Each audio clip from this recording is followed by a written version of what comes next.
This is Real Ass News. I'm Lord Savage. I'm Carl Cove. And Real Ass News is a media outlet for black and brown people because nobody else really gives a fuck.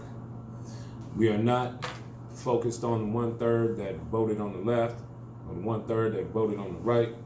We are focused on the 1/3 of the people that did not vote and feel that they do not have a voice. We're here to be that voice and to advocate for you and to hear from you. And you niggas need to be voting. And you niggas need to be voting. One way or another, it doesn't matter. So, tune in next week because we're going to be interviewing White Baby Jesus. That should be interesting. And that's going to be very interesting. Interesting. But let's get to the topic at hand today. So, to start off with, I've been noticing that there's been a lot of attention directed towards Michael Vick because he just got voted to be the Pro Bowl captain.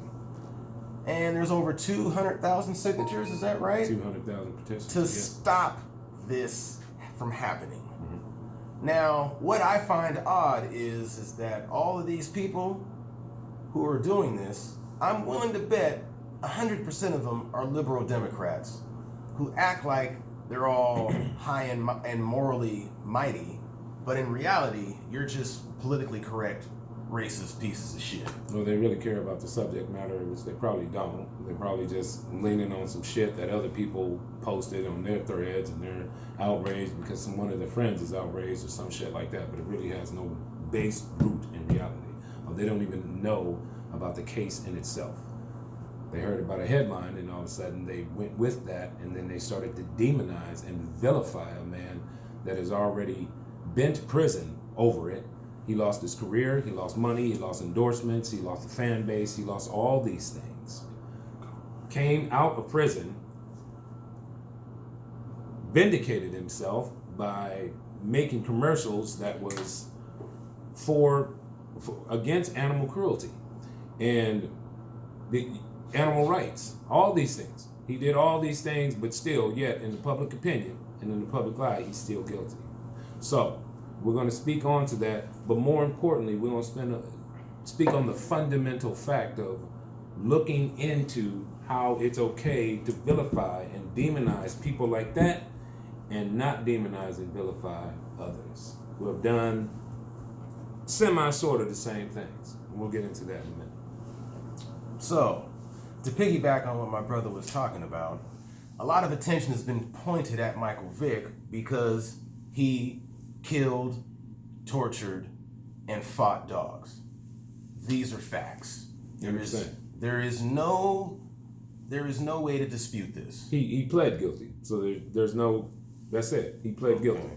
Now, yes, he did plead guilty to racketeering charges. Mm-hmm. Okay, but be that as it may, the man paid his debt to society, had to forego millions of dollars.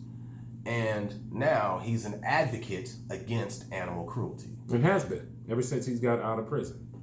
Okay, so these are all facts, all right? Now, what is also a fact is I do not see 300,000 signatures coming out of the woodworks to stop cops from killing black people. Yeah, matter of fact, brown people. Yeah, matter of fact, they changed the narrative. Instead of saying that Black Lives Matter, they started saying bullshit like Blue Lives Matter. The reason why they said Blue Lives Matter is so they wouldn't have to deal with the subject matter of Black Lives Matter. And here's the thing. It wasn't that Black lives only matter. It wasn't that we're the most important lives that matter. It wasn't that we should be thought of and no other lives should matter. It just means stop killing our asses because our lives matter. Period. That's all that meant. But instead of looking at it from that aspect, it was like, oh, Blue Lives Matter. I'm like, motherfucker, ain't nobody brutalizing you. Ain't nobody brutalizing the fucking cops. I mean, obviously there's cops out there who are doing their fucking job. And for them, man, we salute you. There's 95% of the cops out there, them boys in blue, they kicking ass and taking names and doing their job. And we appreciate that shit because we need you to do that. But there's that other 5%. Now, that being said, let's look at it as in a whole. If you look at the NFL, the referees, 95% of them are awesome. 5% of them ain't shit. Look at your job. 95% of the people you work with are bad asses. And either you part of that 95% or part of the 5% who ain't shit. Well, I don't know about 95%. That's what I'm saying. Shit, at least 90. But you know what I'm saying? But a lot of them boys are doing the right things. A lot of them boys are out there putting their lives on the line. They have to go home with their families and are good men and women. And they put their lives on the line every day, and for that, we thank you. But for those other motherfuckers who are out there and they're putting a black eye on the police department, fuck you. And we mean that shit. So, I mean, fuck you. Hopefully I don't get pulled over by any of them, but, you know. I mean, it is what it is. It is what it is, we pay your salaries. Yeah. You know, your job is to protect and serve, not motherfucking harass and kill. Just speak on that shit real quick. For one thing, how it take you longer to become a barber or a hairdresser than it does to become a police officer? You know what I'm saying? Take you 6 to 9 months to a year. To a police officer, man, you become that shit in 6 weeks. I mean, I don't know the exact ins and outs, but all I do know is that there's a lot of training that goes involved. And, you know, one, I don't think they get drug tested, or else a lot of them would be failing for steroids, cocaine. Yeah. But that's just another subject. It's a bad mix. Yeah, right. By the way. That's all I mean, anger problems. And then there's a very big issue with domestic violence amongst police officers. Yes, there is. Now, why is that? A lot of these men and women had post-traumatic stress disorder, and they went into the police department. They were either, you know, some of them went in from high school and they used to get their ass kicked in high school, or they was the bully in high school, and now they're on the police department with a badge and a gun, policing us. Or they used to be, or they were military men. You know what I'm saying? Who were used to killing people and shit like that, and all of a sudden it was like, I can't kill no one. What can I do in order to have the same type of adrenaline and feel? I know, I'll become a police officer. So you become a police officer, go into a neighborhood that you know that is drug infested, that you know have people there, but there are also good people there. You know? If you are too scared to police the people that you are policing, then your ass don't need to be there. You need to go somewhere to where you're not as scared, to where you're not as trigger happy, right? And if that is not the case, then there's only the opposite end of that, which is the reason why you went there in the first place, is because you hated the motherfuckers there. That's why you're there. You there to police them, to harass them, and kill them if you get an opportunity. And I said an opportunity. Yeah, this ain't no fucking video. It's not duck hunt, okay? You don't shoot motherfuckers and nothing happens. You shoot motherfuckers and they die, and then their families got to deal with that shit. Now, here's what they say. It was like, you know, well, black people kill black people, you know, or the cops kill more white people than black people. Or black people usually are like 12% of the population. Yeah, to which I say, I'm like, is that cool? Is that cool that they kill more white people? That ain't cool neither. See what I'm saying? We need to speak and address to police brutality. Yeah, we speak on it from a black perspective because we black. And I have children. I have sons that are black. You know what I mean? And I worry about that shit. If I was white, I'd worry about all the white people they're killing too. You know what I'm saying? That shit ain't cool.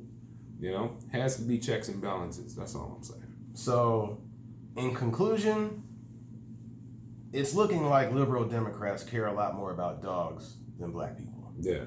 That's really what it's looking like. Yeah. So that's that. On a quick note, the Amazon and the Congo is still on fire and hella fucked up. I don't know if y'all still know that shit or not. You know what I mean? Because it's not on news, and I know unless it's on news, motherfuckers don't know shit. Because people don't do their due diligence. And they're killing hella indigenous people in those lands who are actually trying to protect them. That's hella fucked up. And I know people don't give a fuck about that because it's not in their neighborhoods. No, their neighborhoods is not burning. It's another neighborhood with somebody, you know what I'm saying? But the thing about it is, if that shit burns down, that is our central nervous system of our planet. People have to understand that. It's slightly important. Check. Now, also, China is trying to colonize Africa. Trying my ass, they doing it. Yeah, man. Shit. You know what I mean? Trying would be like trying to get there and then doing it. They already fucking there doing it. Yeah. We want them resources. Mm-hmm. Yeah. Everybody wants Africa's resources. Man. It's not the first, you know, fire cell that you know, another nation has come into Africa and tried to Europe. America. America, motherfucker, man, they try to steal their natural resources, man, because Africa has the best natural resources on the planet still. Even though they've been raped, pillaged, and plundered, they still have more resources than any motherfucker on Earth. That is a fact. Huh. Now, another thing we need to talk about is how all the black people are being cut out of the legal cannabis industry. We certainly went to jail for it. Yes, we did. In large amounts. Yes, we did. And now that it's time for it to be legal, you would think we knew how to sell it a little bit better than everybody else. That's not even, I mean, to me, it's like this. It's okay for Caucasian people to get over like Robert Casanova doing it. It's only when black people do some shit and we are successful at it to where it's demonized or to where it's penalized, more importantly, to where people are put in jail, to where people's lives and their careers and their families are broken up because of this shit. And then you look at the same situation, it was like, you know what? It's only weed. Fuck, that's what we've been saying for fucking 50 years, man. That's what we've been saying for 75 years. It's only weed. But now y'all say it's only weed, and you tax it, and then motherfuckers become billionaires at it. And then you still have men and women, and they white too. Don't get me wrong, man. There's a lot of white people in jail for weed too. How are you still in jail for weed? If it's just a weed charge. Now, if it's weed and domestic violence, stay your ass in jail. If it's weed and coke, stay your ass in jail. If it's weed and murder, stay your ass in jail. But if it's weed, get your ass out of jail. That's it. They should be like time served. That's it. You're not a threat to society. Time served, you out. So let's kind of take a look at this. First, we probably should refer to it as cannabis. That's right. Weed, marijuana, it's pretty much like calling a black person nigger. Yeah.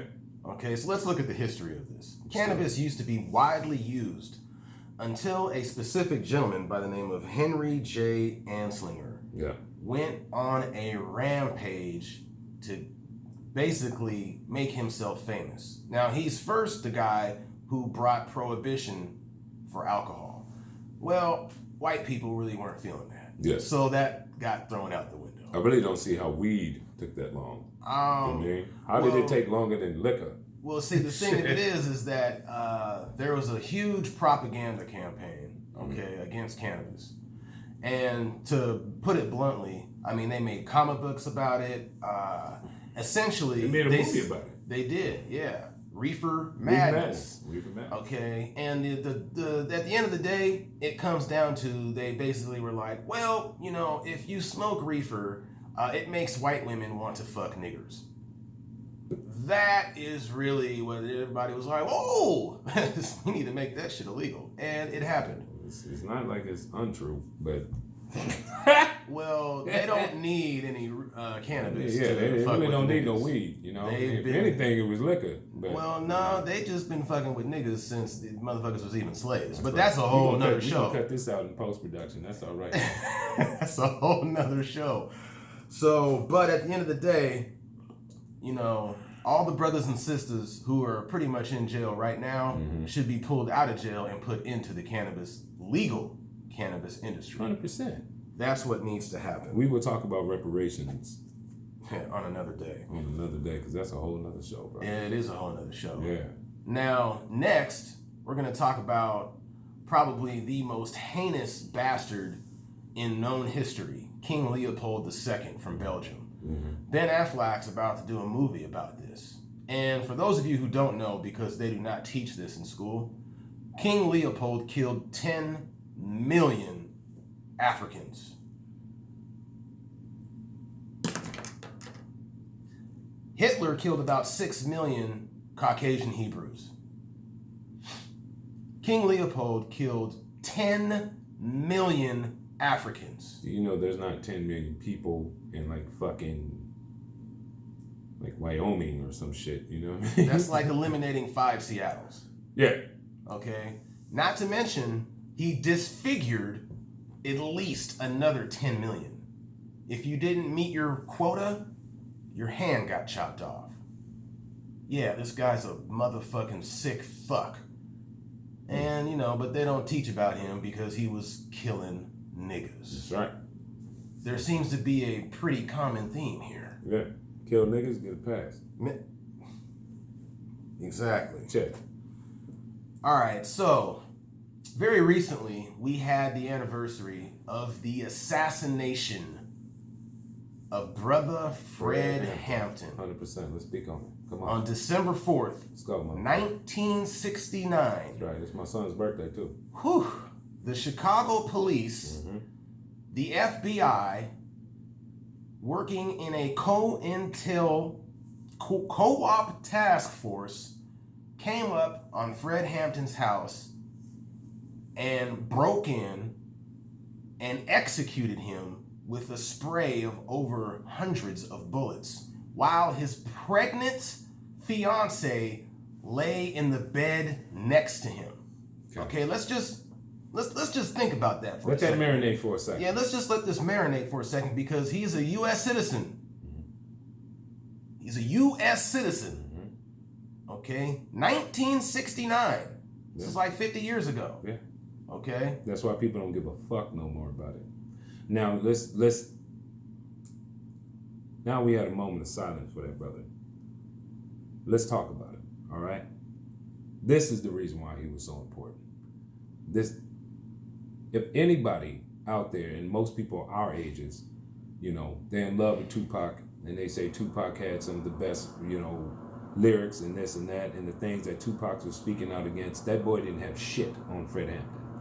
You want to listen to someone who actually spoke eloquently. He died at 24, by the way, as well. So it's not like I'm talking about an older brother. The brother was young. But the way he spoke and how eloquent he spoke and how powerful and how moving and the things that he spoke back then still resonates to this day. And he has a quote still that I have to interrupt you, brother. Go ahead. You were on a roll here. Go ahead. But he said something and it really stuck with me. He said, I'm not going to fight fire with fire. That's right. I'm going to fight fire with water. That's right. That's fucking brilliant. So essentially what his plan was to fight this segregation with solidarity. That's right. He brought people together, which is probably why he was numero uno on the we need to kill this nigga list. Now you reached upon a very important piece of history, okay? You look at the people who were kept alive, besides people like Hitler, because he had to get rid of his ass, you know what I'm saying? It's like there was nothing. He kind of fucked that up by trying to attack Russia in the first goddamn place. He fucked that up. Or he would have been alive, you know what I'm saying? But you look at people like Pol Pot. You look at people like so many men that has done atrocities throughout the world's history. You look at our current president, and I'm not trying to couple him in with all these, warmongers and things like that, but he's just not a good man to me. That's all I'm saying. I'm not saying he's anything else about him. It's up to interpretation, but I just don't think he's a good president. That to say this. You look at people who tried to unite our society. John F. Kennedy, Abraham Lincoln, all them niggas got assassinated. Fred Hampton. You look at Malcolm X, Martin Luther King. People through history, people throughout history. Mahatma Gandhi.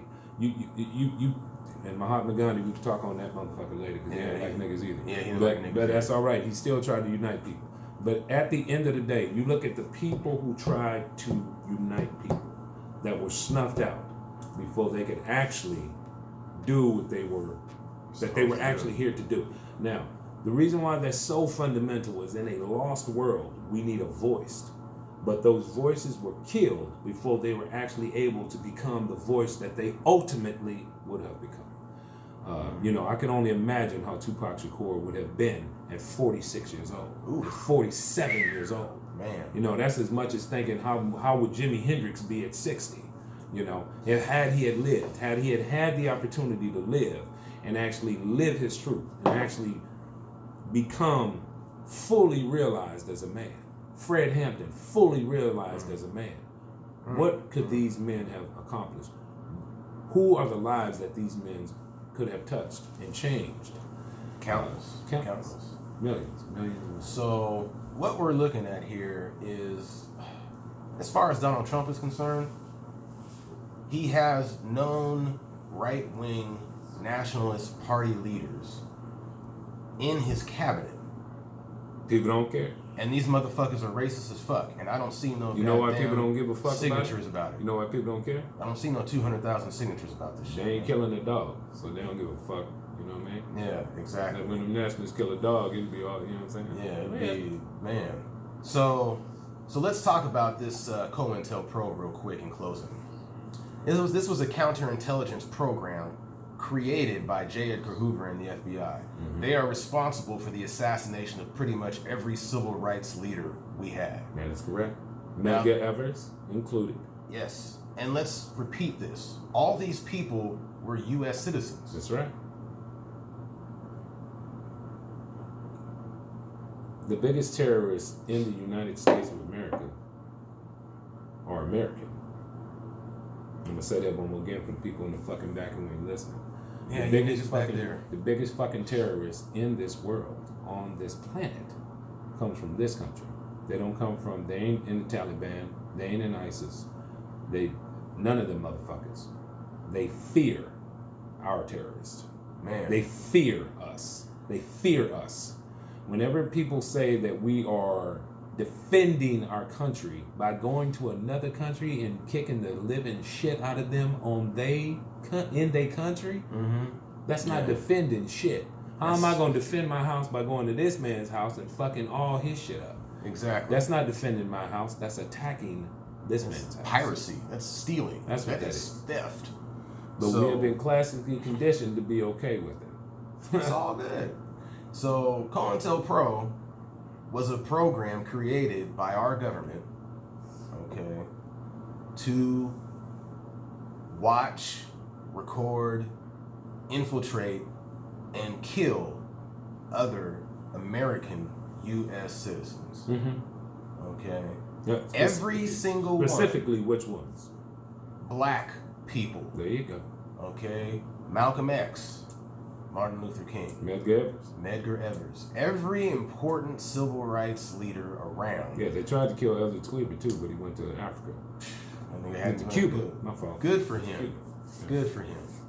Not to mention, they did try to kill Fidel Castro like 100 times. Yes, they did. But that's the only thing. Cuban Missile Crisis. So, I mean, at the end of the day, I need to repeat this. Our own government created programs to watch, record, infiltrate, and kill American citizens. This is all public and free information. I don't recall learning about this shit in school. By the way, that program has not been shut down as of today. It is still active. So, this has been another segment of Real Ass News. Make sure you check in next week because we are going to be talking to the one and only White Baby Jesus. And if you think this shit is deep, we're just getting started. This is like our inception. This is where we're going to start from. So we're going to get into shit from here on out. Yeah. And we need everyone that we possibly can to either love us or hate us. Either way.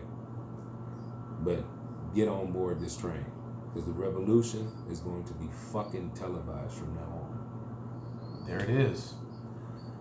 And that's it. Spread the love, y'all. We're out. Spread knowledge, spread wisdom.